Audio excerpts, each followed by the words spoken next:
అందరికీ నమస్కారం. అందరికీ భగవద్గీత. మనం 12వ అధ్యాయం నేర్చుకుంటున్నాము.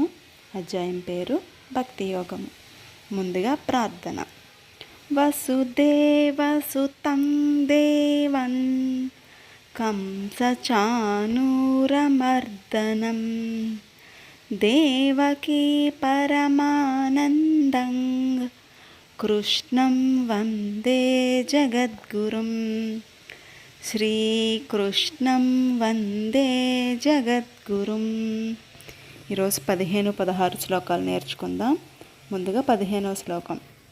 యస్మాన్నో ద్విజతే లోకో లోకాన్నో ద్విజతే చ యః హర్షామర్షభయోద్వేగైర్ముక్తో యస్స చ మే ప్రియః.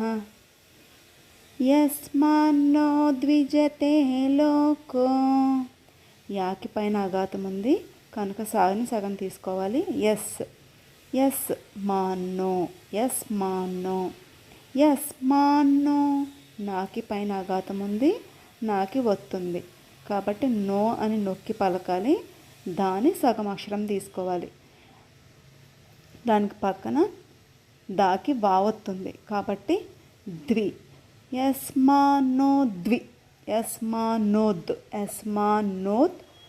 ద్విజతే, ఇలా ద్విజతే లోకో. యస్మాన్నో ద్విజతే లోకో లోకాన్నో ద్విజతే చ యః. నాకి నావత్తుంది, పైన ఆఘాతం ఉంది కనుక దాని సగం పొల్లు తీసుకోవాలి. లోకాన్నో ద్విజతే చ యః హర్షామర్షభయోద్వేగైర్. హర్షామర్షాన్ని సాగదీయకూడదండి. హర్షామర్షభయోద్వేగైర్ ముక్తో యస్స చ మే ప్రియః. మాకి కూడా పైన ఆఘాతం ఉంది కనుక పాని సగం తీసుకోవాలి. సచ మేప్ ప్రియః. సచ మే ప్రియః. ఇప్పుడు శ్లోకం ఒకసారి నేను చదువుతాను. యస్మాన్నో ద్విజతే లోకో లోకాన్నో ద్విజతే చ యః హర్షామర్షభయోద్వేగైర్ ముక్తో యస్స చ మే ప్రియః. ఇప్పుడు నేను చెప్తాను, నా వెనకాల మీరు కూడా చెప్పండి. యస్మాన్నో ద్విజతే లోకో యస్మాన్నో ద్విజతే లోకో లోకాన్నో ద్విజతే చ యః లోకాన్నో ద్విజతే చ యః హర్షామర్షభయోద్వేగైర్ ముక్తో యస్స చ మే ప్రియః. ఒకసారి పూర్తి శ్లోకము. యస్మాన్నో ద్విజతే లోకో లోకాన్నో ద్విజతే చ యః హర్షామర్షభయోద్వేగైర్ ముక్తో యస్స చ మే ప్రియః. ఇప్పుడు 16వ శ్లోకం నేర్చుకుందాం. అనపేక్ష శుచిర్దక్ష ఉదాసీనో గతవ్యతః సర్వారంభ పరిత్యాగి యో మద్భక్తః స మే ప్రియః. అనపేక్షస్, పేకి పైన ఆఘాతం ఉంది కనుక క్షాని సగం తీసుకోవాలి. అనపేక్షస్. ఇక్కడ సంస్కృతంలో క్ష అనేది 2 అక్షరాలండి. కా ప్లస్ ష, క్ష. తెలుగులో మనకి క్ష అనేది ఒక లెటరు, కానీ సాంస్క్రిట్లో ఏమవుతుందంటే క్ష అనేది 2 లెటర్స్, కా ప్లస్ ష, క్ష. కాబట్టి ఇక్కడ అనపేక్షస్. ఇక్కడ షు, దీంట్లో సగం తీసుకోవాలి మనం. అనపేక్షస్, ఇక్కడ బ్రాకెట్లో సా ఉంది కదా, సో దాన్ని ప్రొనౌన్స్ చేయాలి. అనపేక్షస్ శుచిర్దక్ష. రాకి పైన ఆఘాతం ఉంది కనుక క్షాని సగం తీసుకోవాలి. శుచిర్దక్ష ఉదాసీనో గతవ్యతః గతవ్యతః. తాకి పైన ఆఘాతం ఉంది కాబట్టి వాని సగం తీసుకోవాలి. గతవ్యతః. వాకి యావత్తుంది. ఇది దా కాదు, థ. మహాప్రాణాక్షరము థ. గతవ్యతః.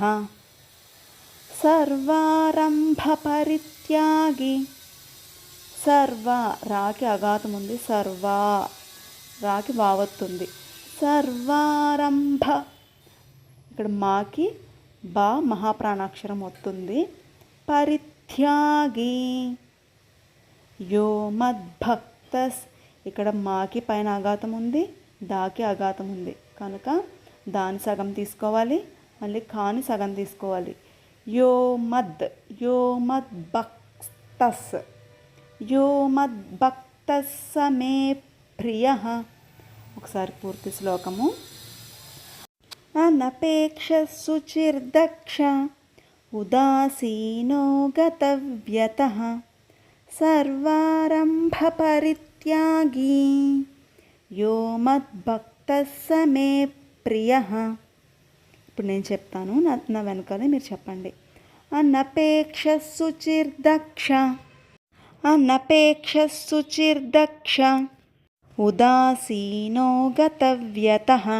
ఉదాసీనో గతవ్యతః సర్వారంభ పరిత్యాగి.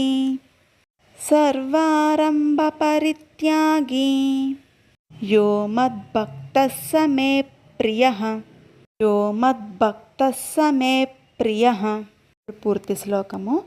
అనపేక్ష శుచిర్దక్ష ఉదాసీనో గతవ్యతః సర్వారంభ పరిత్యాగి యో మద్భక్తః మే ప్రియః. 15వ శ్లోకానికి అర్థం చూద్దాం. ఎవరికి నీ కష్టమును కలిగించినవాడు, ఎవరి చేతను కలతకు గురికానివాడు, సుఖదుఖముల్లో మరియు భావోద్వేగముల్లో సమచిత్తుడై ఉండినట్టు మానవుడు నాకు మిక్కిలి ప్రియుడు అని 15వ అధ్యాయంలో శ్రీకృష్ణ పరమాత్మను చెప్తున్నాడు. 16వ శ్లోకానికి అర్థము. సాధారణ కర్మ విధానములను ఆశ్రయించినవాడు పవిత్రుడు, సమర్థుడు, ఉదాసీనుడు, సమస్త కలతల నుండి విముక్తుడైన వాడు, ఏదేని ఫలమును కొరకై తీవ్ర కృషి చెయ్యలేనివాడు అయిన నా భక్తుడు నాకు మిక్కిలి ప్రియుడు అని శ్రీకృష్ణ భగవానుడు 16వ శ్లోకంలో చెప్పుచున్నారు. ఈరోజు 2 శ్లోకాలు నేర్చుకుందాం. రేపు మరొక 2 శ్లోకాలతో మళ్ళీ కలుద్దాం. అందరికీ నమస్కారం. జై శ్రీకృష్ణ. ఈ వీడియో కనుక మీకు నచ్చితే లైక్ చేయండి, షేర్ చేయండి, సబ్స్క్రైబ్ చేయండి. నన్ను ఆశీర్వదించండి.